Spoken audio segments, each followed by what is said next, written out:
I've noticed in my life, and with the political situation and the culture in the world, that a lot of people are kind of say black pilled as a way of saying it, like they've completely fallen into despair. And I noticed myself, I was depressed like my entire life until I realized the core of it was I was an angry, resentful person. Wow.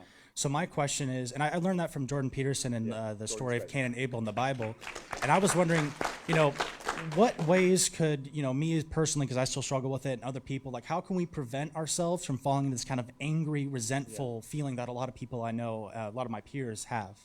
Thank you. Beautiful question, truly. First thing is gratitude. Gratitude is the fruit that makes all of the things taste sweet. We have the most ungrateful generation in American history because we've taught them ingratitude. You go to most American college campuses, they get a degree in ingratitude. And if you go through the process of being thankful for something, eventually your mind will go and hopefully will say, thankful to whom? And that's important too.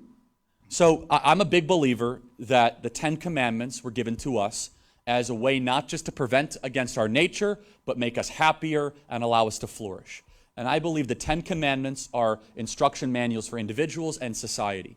And the one that I just harp on for young people in particular, and this is one that they don't like to hear, is honor your mother and father. It is the only one of the 10 Commandments.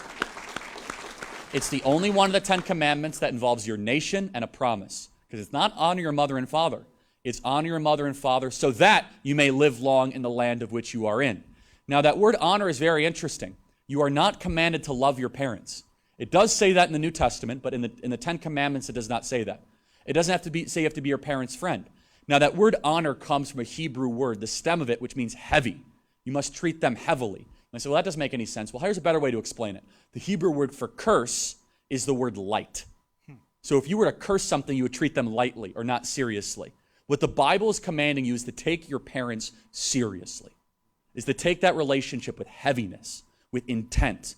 Of course, you might have the worst parents in the history of the world. They're abusive, they're awful. Those are very, very few exceptions. It is not okay to dishonor your parents or treat them lightly if you don't get along with them. That's not an excuse.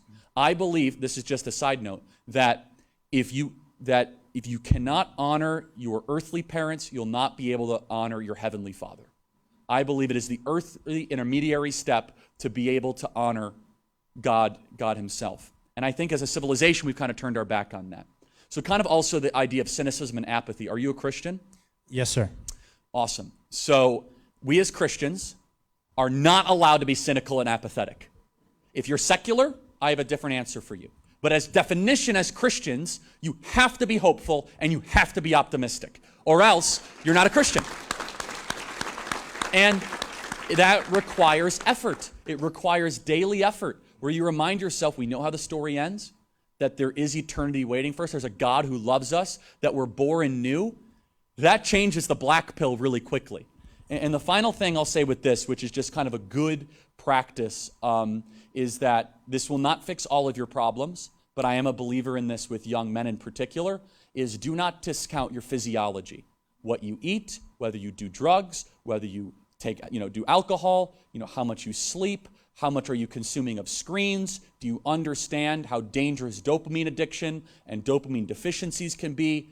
It won't fix everything because deep down it is a soul problem, but God gave us 3 parts. And we talk about the mind and rational arguments, and we talk about the spirit, but sometimes I think we as Christians do not focus on the body at all. And there's so much that if you have the posture of alignment, that if you take care of your body, you say, I'm not going to drink anymore, I'm not going to do drugs, I'm going to not watch pornography, right? I'm not going to stare at my screen 10 hours a day, I'm going to eat right and exercise. All of a sudden, you're going to take your spiritual health more seriously. And then with it comes into alignment. So I'm a big believer that your physiology could be a big driver towards staying away from cynicism and apathy. God bless you, man. Thanks for being here. God bless you too.